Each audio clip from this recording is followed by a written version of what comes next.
Hello दोस्तों, Rana classes में आपका स्वागत है। तो आज मैं आपको लेटेस्ट कम्पिटिटिव एग्जाम और जॉब अपडेट बताऊंगा।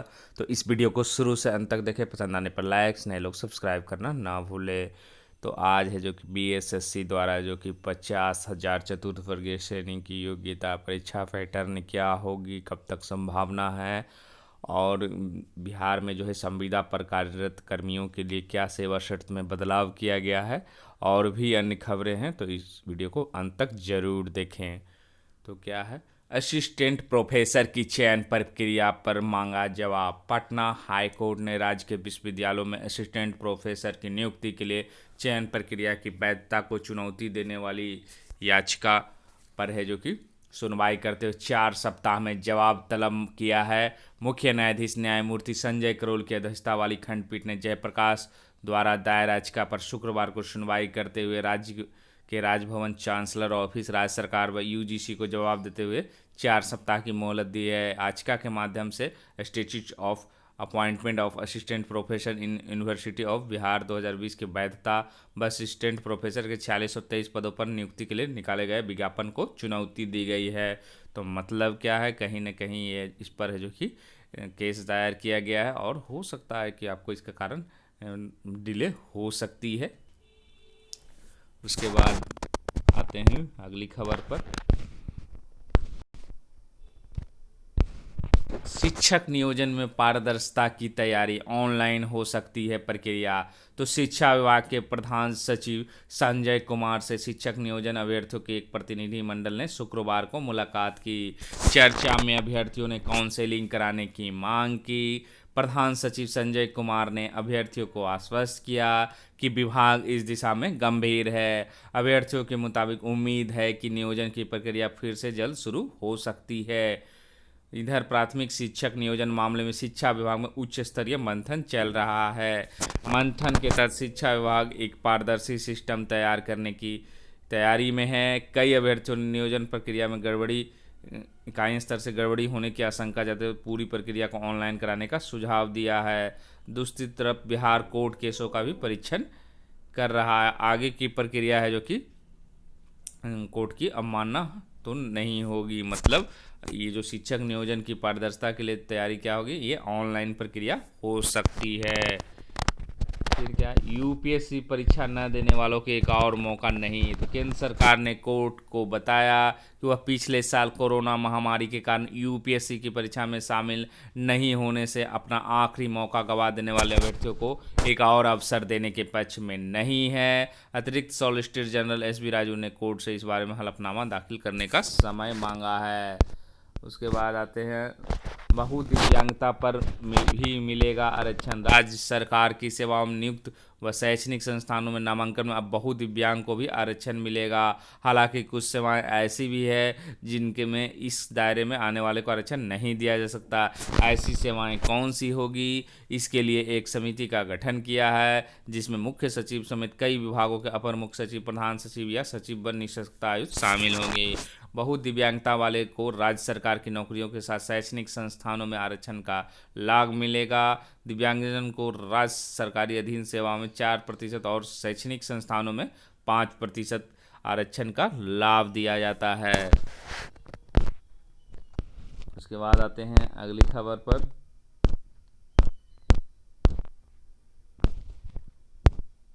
पीसीएस 2020 की है जो कि मुख्य परीक्षा चल रही है, और सामान्य अध्ययन का प्रथम एवं द्वितीय प्रश्न की परीक्षा आयोजित की। प्रथम प्रश्न कुल 200 अंकों का था, जिसमें यूपी से जुड़े 48 अंकों के सवाल थे, जिनकी संख्या पिछले साल की तुलना में काफ़ी अधिक रही। और वहीं द्वितीय प्रश्न पत्र पूरी तरह क्या रहा, समसामयिक मुद्दे पर आधारित रहा। विशेषज्ञों के मुताबिक दोनों ही पेपर संतुलित थे, और दूसरे प्रश्न पत्र में अप्लाइड सवालों की संख्या अधिक रहे।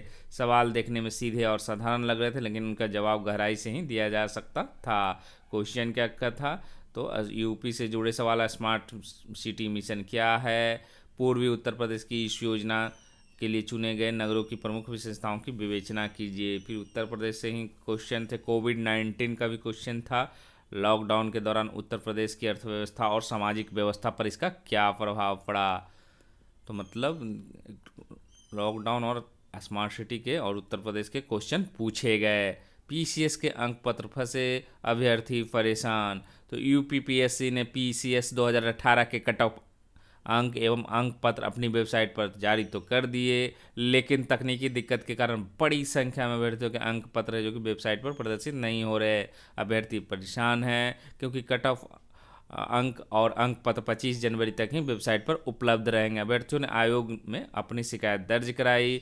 यूपीपीएससी 19 जनवरी पीसीएस 2018 कट ऑफ अंक और प्राप्तांक अपनी वेबसाइट पर जारी कर दिए थे।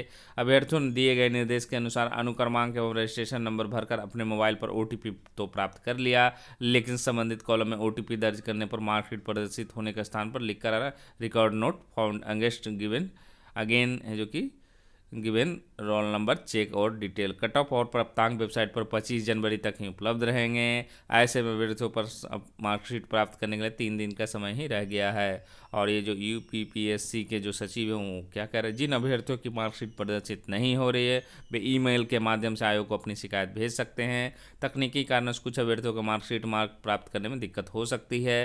शनिवार को इस समस्या का निराकरण हो जाएगा और अभ्यर्थी को उनकी मार्कशीट मिल जाएगी। उसके बाद है गलत जानकारी देने पर 260 परिणाम रोका। तो कर्मचारी चयन आयोग ने बृहस्पतिवार देर रात सीआरपीएफ, एनआईए, एसएसएफ में जीडी कांस्टेबल और असम राइफल्स में राइफलमैन भर्ती 2018 का अंतिम परीक्षा परिणाम जारी कर दिया। परीक्षार्थी अपना परिणाम वेबसाइट ssc.nic.in पर जाकर चेक कर सकते हैं।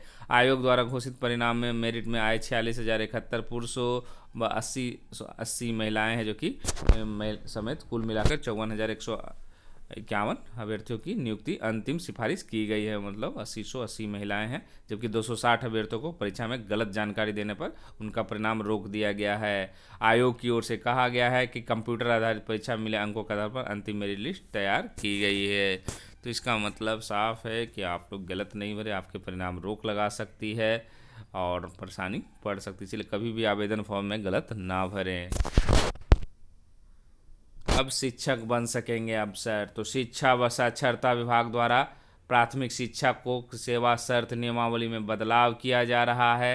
प्राथमिक शिक्षा निदेशालय ने नियमावली में संशोधन का प्रस्ताव तैयार किया है। इसमें शिक्षकों की प्रोन्नति प्रक्रिया में बदलाव की तैयारी है। वर्तमान में प्राथमिक शिक्षकों को कुल 8 ग्रेड में प्रोन्नति दी जाती है। उनमें के लिए शैक्षणिक योग्यता एवं कालावधि आधारित प्रोन्नति का प्रावधान है। नए प्रस्ताव में 18 वर्ष की सेवा के बाद शिक्षकों को अवर शिक्षा सेवा संवर्ग व शिक्षा सेवा में प्रोन्नति दिए जाने का प्रावधान है। मतलब ये झारखंड की सरकार का एक बहुत अच्छी पहल है। प्रोन्नति पाने के लिए समिति परीक्षा शामिल होना होगा शिक्षकों को। अवर शिक्षा सेवा में 10% व शिक्षा सेवा में 5% पद आरक्षित किया जाएगा। इसके लिए शिक्षकों को सीमित परीक्षा में शामिल होना होगा। अवर शिक्षा सेवा शर्तों में प्रोन्नति के बाद शिक्षक प्रखंड शिक्षा प्रसार पदाधिकारी, शिक्षक प्रशिक्षण कॉलेज में व्याख्याता और डिप्टी डीएसई बन सकेंगे। वहीं शिक्षा सेवा में प्रोन्नति पाने वाले अनुमंडल शिक्षा अधिकारी, जिला शिक्षा अधीक्षक और जिला शिक्षा अधिकारी बन सकेंगे। अब शिक्षा सेवा व शिक्षा सेवा में शिक्षकों के लिए पद आरक्षित करने के लिए इन दोनों नियुक्ति में भी संशोधन करना होगा। बीआरपी सीआरपी के लिए भी आरक्षण। तो प्राथमिक शिक्षक नियुक्ति के दौरान 50% पद पारा शिक्षकों के लिए आरक्षित रखने की का प्रावधान नई नियमावली में भी किया जाएगा। इसके अलावा नियुक्ति में 5% पद बीआरपी सीआरपी व अन्य अनुबंध कर्मियों के रखने का प्रस्ताव नियमावली में है। 1% पद भूतपूर्व सैनिक के लिए प्रस्तावित है। पुरस्कार पाने वाले शिक्षकों को विशेष प्रोन्नति दिया जाएगा। और संशोधित नियमावली में क्या है, भारत सरकार या राज्य सरकार द्वारा उत्कृष्ट शिक्षकों को दिए गए पुरस्कार शिक्षक पर जिस ग्रेड पर कार्यरत होंगे ठीक उससे ऊपर के ग्रेड के वेतनमान उन्हें प्रोन्नति दी जाएगी। और क्या है, प्राथमिक शिक्षक नियुक्ति के लिए भी होगी परीक्षा। तो प्राथमिक व मध्य विद्यालय में शिक्षकों की नियुक्ति प्रक्रिया में भी बदलाव हो रहा है। नियुक्ति नियमावली में संशोधन का प्रस्ताव भी प्राथमिक शिक्षा निदेशालय ने तैयार किया है। वर्ष 2012 की शिक्षक नियुक्ति नियमावली में शिक्षक पात्रता परीक्षा में सफल अभ्यर्थियों मेधा अंक के आधार पर शिक्षकों की नियुक्ति का प्रावधान है। नए प्रस्ताव में शिक्षक नियुक्ति के लिए परीक्षा लेने का प्रस्ताव है। इसके तहत कक्षा 1 से 5 तथा 6 से 8 के लिए अलग अलग परीक्षा ली जाएगी। शिक्षक पात्रता परीक्षा में सफल होने के बाद अभ्यर्थी नियुक्ति प्रक्रिया में शामिल हो सकेंगे। तो मतलब क्या है कि पहले क्या होता था कि आप टीचर की नौकरी किए और टीचर में ही रिटायर कर जाते थे, फिर ज़्यादा से ज़्यादा प्रधानाचार्य बनते थे। लेकिन अब क्या है कि आप अवर शिक्षा से भी बन सकते हैं और क्या क्या बन सकते हैं, आप अवर शिक्षा प्रखंड शिक्षा प्रसार पदाधिकारी बन सकते हैं, व्याख्याता बन सकते हैं, डिप्टी डीएसई बन सकते हैं, और जिला शिक्षा पदाधिकारी भी बन सकते हैं, जिला शिक्षा अधीक्षक भी बन सकते हैं, और अनुमंडल शिक्षा, और 18 वर्ष की सेवा होगी। सीमित प्रतियोगिता परीक्षा मतलब विभागीय परीक्षा होगी, उसमें कंपटीशन में आप अगर जितनी सीटें उतनी खाली जो आरक्षण है आपको 10% है और 5% है। तो ये है जो कि आप उसके अंतर्गत अगर आएंगे तो आप बन सकते हैं। तो ये अच्छी पहल है झारखंड सरकार की। झारखंड से क्या, लेखा लिपि को 10 और जेई को 17,000 मासिक मिलेगा मानदेय। तो पंचायतों के तकनीकी कार्यों के संपादन के लिए संविदा पर बहाल होने वाले लेखा लिपिक से कंप्यूटर ऑपरेटर कनीय अभियंताओं को दिए जाने वाले मानदेय से संबंधित प्रस्ताव को मुख्यमंत्री हेमंत सोरेन ने अपनी सहमति दे दी है। पिछले दिनों मुख्य सचिव की अध्यक्षता में ग्रामीण विकास विभाग के हाई लेवल मॉनिटरिंग कमेटी की बैठक इस बाबत सहमति बनी थी। हाई लेवल मॉनिटरिंग कमेटी की बैठक में पंचायतों के तकनीकी कार्यों के संपादन के लिए अति प्रति प्रखंड 2 कनीय अभियंता एवं 5 या 6 पंचायतों में एक लेखा लिपिक से कंप्यूटर ऑपरेटर रखने की सहमति बनी थी। लेखा लिपिक से कंप्यूटर ऑपरेटर की मासिक मानदेय 10,000, जेई की मासिक मानदेय 17,000 देय होगा। राशि का भुगतान संबंधित पंचायत 15वें वित्त आयोग की राशि से कर सकेगी। लेखा लिपिक से कंप्यूटर ऑपरेटर तथा कनीय अभियंता की शैक्षणिक योग्यता हर्ता राशि भुगतान की प्रक्रिया अनुसार ग्रामीण विकास विभाग पंचायती राज द्वारा अलग से निर्धारित की जाएगी। बीएड के दाखिले के लिए जो कि आज से काउंसलिंग होगा। झारखंड में जो कि सरकारी व गैर सरकारी बीएड संस्थानों में दाखिले के लिए पहली ऑनलाइन काउंसलिंग शनिवार से शुरू हो गई। इसके तहत 23 से 25 जनवरी तक ऑनलाइन रजिस्ट्रेशन होगा तथा संस्थानों के विकल्प भरे जाएंगे। इसके बाद 28 से 31 जनवरी तक सीटों का आवंटन होगा तथा इस दौरान अभ्यर्थी आवंटित संस्थानों में नामांकन ले सकेंगे। पहली काउंसलिंग से है जो कि नामांकन के बाद रिक्त सीटों के लिए 1 फरवरी से दूसरी काउंसलिंग होगा। उसके बाद आते हैं तो क्या है, संविदा कर्मियों को नियमित नियुक्ति में 25 अंकों का ग्रेस, उम्र सीमा में भी छूट। तो राज्य सरकार है जो कि संविदा कर्मियों को सरकारी सेवा नौकरियों में नियमित सेवा के लिए विशेष छूट होगी। अगर नियोजित कर्मी नियमित नियुक्ति की प्रक्रिया में शामिल होते हैं तो उन्हें वेटेज दिया जा सकेगा। प्रत्येक वर्ष की गई असंतोषजनक सेवा के लिए अधिकतम 5 अंक, सालाना की दर से अधिकतम 25 अंक का वेटेज दिया जाएगा।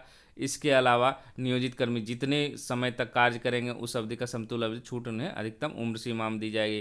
किसी कार्यरत वर्ष के अंश में भी उसमें शामिल किया है। राज्य सरकार ने सभी विभागों को नियमित नियुक्ति में हो रही देरी को देखते हुए अहम पदों पर संविदा पर पहले से तैनात कर्मियों को ही सेवा विस्तार करने का निर्णय लिया है।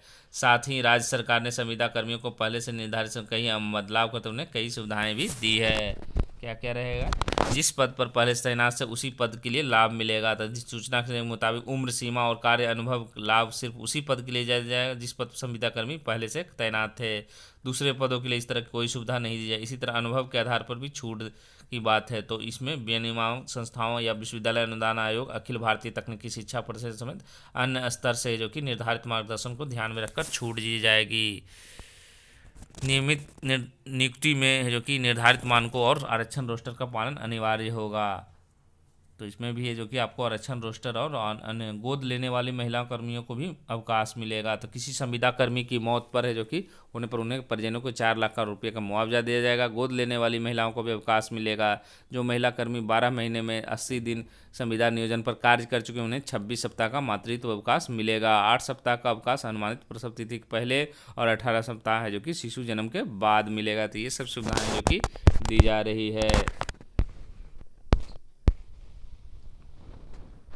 मतलब ये इसमें विज्ञापन निकालना अनिवार्य होगा। और क्या होगा, परियोजना के तहत स्वीकृत पद, ऐसे पद का सृजन है जो कि संविदा नियोजन पर के संविदा पर लेने के लिए विज्ञापन निकालना क्या होगा, इसमें अनिवार्य होगा।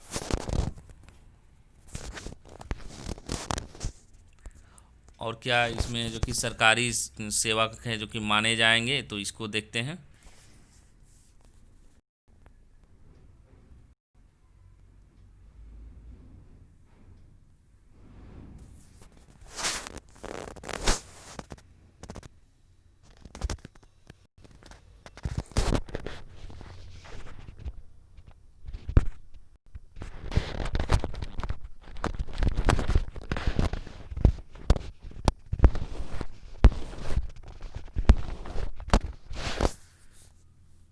एक मेन हेडलाइंस इसको दिखाने के लिए मैं राज्य में कॉन्ट्रैक्ट पर बहाल कर्मचारी सरकारी सेवक नहीं माने जाएंगे।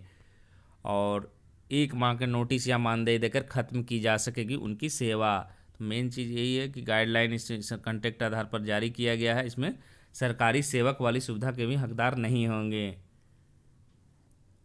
स्थायी पदों पर बीपीएससी, बिहार कर्मचारी चयन आयोग और बिहार तकनीकी सेवा आयोग है जो कि नियमित नियुक्तियों के लिए विरुद्ध अनुशंसा उपलब्ध कराने में लेट के कारण ऐसी प्रक्रिया है जो कि किया जा रहा है, और इस पर है जो कि विज्ञापन निकाला जाएगा।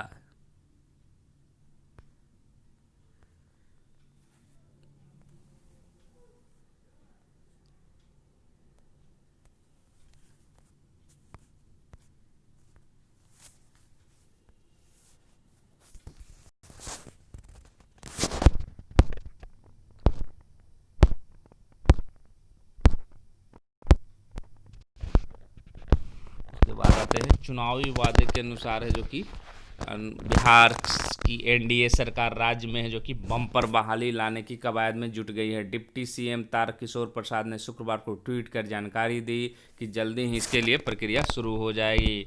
बता दें कि पिछले साल हुए विधानसभा चुनाव में रोजगार एक अहम मुद्दा था, और ये सब राजनीतिक है। पहली कैबिनेट में है जो कि इन्होंने 10 लाख युवाओं को स्थायी नौकरी देने का वादा किया था, तो और इन्होंने कहा था कि 19 लाख रुपये है जो कि दिया जाएगा। तो इस संबंध में बिहार कर्मचारी चयन आयोग द्वारा सभी जिलों को पत्र लिखकर सभी विभागों से संबंधित रिक्तियां की मांग की गई थी, जिसके बाद आगे की है जो कि प्रक्रिया शुरू हो जाएगी। बता दें कि राज्य के सरकारी संस्थानों में बड़े पैमाने पर तृतीय और चतुर्थ वर्गीयों की कर्मचारी की बहाली की तैयारी शुरू कर दी गई है। सभी जिलों से इन कर्मियों से संबंधित रिक्तियां मांगी गई है। इनमें सभी विभाग शामिल हैं। राज्य सरकार के आदेश पर बिहार कर्मचारी चयन आयोग सभी जिलों को पत्र लिख चुका है। कई विभागों से चतुर्थ वर्गीय पद से संबंधित रिक्तियों का प्रस्ताव आया है। हालांकि इसकी गिनती नहीं हो सकी। आयोग के अनुसार इसकी संख्या काफ़ी माना जा रहा है कि करीब 50,000 चतुर्थ वर्गीय कर्मियों की यह संख्या बढ़ भी सकती है। इनमें कई तरह के पद हैं। हालांकि इसका समय निर्धारित नहीं किया गया। इसकी योग्यता मैट्रिक होगी। तो इसकी प्रक्रिया क्या होगी उसके बारे में मैं बताने जा रहा हूँ कि इसका क्या सिलेबस रहेगा। तो पहले आप जानते थे कि ये जो है जिला से होता था, जिला ही इसका हेड होता था और इसकी बहाली। लेकिन अब क्या होगा, ये पीएसएससी एग्जाम लेगी, और यहाँ पर ये कोर्ट के आदेश के आलोक में है जो कि दिया गया है। और ये नियमावली जो है आपको ये 23/6/2020 का है, उसी के अनुरूप ये चिट्ठी निकली सामान्य प्रशासन विभाग पर भी है। और इसका पैटर्न क्या होगा यहाँ पर आप देख सकते हैं। फाइनल जो डिसीजन आया उसके अनुसार तो सामान्य प्रशासन विभाग पटना के परिपत्र 29/6/11 के निर्देशों के अनुरूप है जो कि कार्यानुभव आधारित प्राथमिकता से मापदंड पर नियुक्ति प्रक्रिया में अब लागू नहीं होगा। ये कार्यानुभव वाला जो लागू नहीं किया जाएगा। संबंधित सभी विभागों जिलों द्वारा प्रकाशित विज्ञापनों के आलोक समर्पित हुए आवेदन तथा संदर्भित विज्ञापनों की प्रतिलिपि आरक्षण कोटिवार रिक्तियों की गणना है जो कि अभ्यर्थियों की हार्ड कॉपी सॉफ्ट कॉपी मांग सामान्य प्रशासन विभाग पटना द्वारा की जाएगी। उन्हें समेकित रूप से बिहार कर्मचारी चयन आयोग पटना भेजा जाएगा।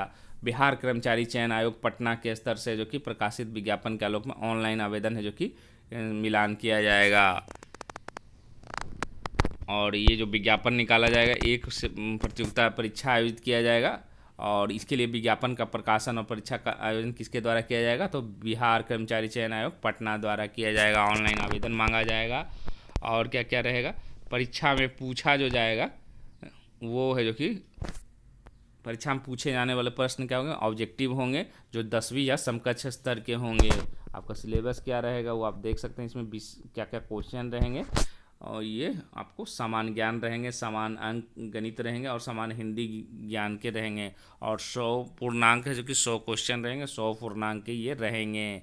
और प्रश्न है जो कि ऑब्जेक्टिव रहे। परीक्षा शुल्क का निर्धारण है जो कि बिहार कर्मचारी चयन आयोग करेगा। मतलब इसमें हिंदी भी रहेगा। समान ज्ञान और गणित तो रहेगा ही, साथ साथ आपको हिंदी भी इसमें पूछा जाएगा। और 100 एक ही मतलब क्वेश्चन रहेगा। अब और इसका मतलब क्या होगा, कार्यालय परिचारी की नियुक्ति उपयुक्त आच्छादित पूर्व की व्यक्तियों के विरुद्ध है जो कि जिला पदाधिकारी द्वारा विज्ञापन नहीं किया जाएगा। और स्वच्छ विज्ञापन का प्रकाशन है जो कि कर्मचारी चयन आयोग पटना में किया जाएगा। मतलब 100 अंकों के आपके ऑब्जेक्टिव की परीक्षा होगी। उसमें जो कि आपको गणित, हिंदी और समान ज्ञान रहेगा। और इसकी प्रक्रिया उम्मीद है अगर पूरी वैकेंसी आती है तो आपको 3 से 4 महीने में अगर विज्ञापन आती है तो एक अच्छी खबर रहेगी, क्योंकि पहले जिला से होती थी तो काफ़ी है जो कि उस पर कोर्ट केसेज होते थे, जिससे कि बहाली भी नहीं होती थी। बहुत सारे ज़िलों में रुकी हुई है बहालियाँ, तो एक ही साथ इतनी बड़ी बहालियाँ आएगी तो अच्छी। और BSSC इंटर लेवल सेकेंड की भी है जो कि विज्ञापन बड़ी संख्या में आ सकती है। तो इसी के साथ धन्यवाद।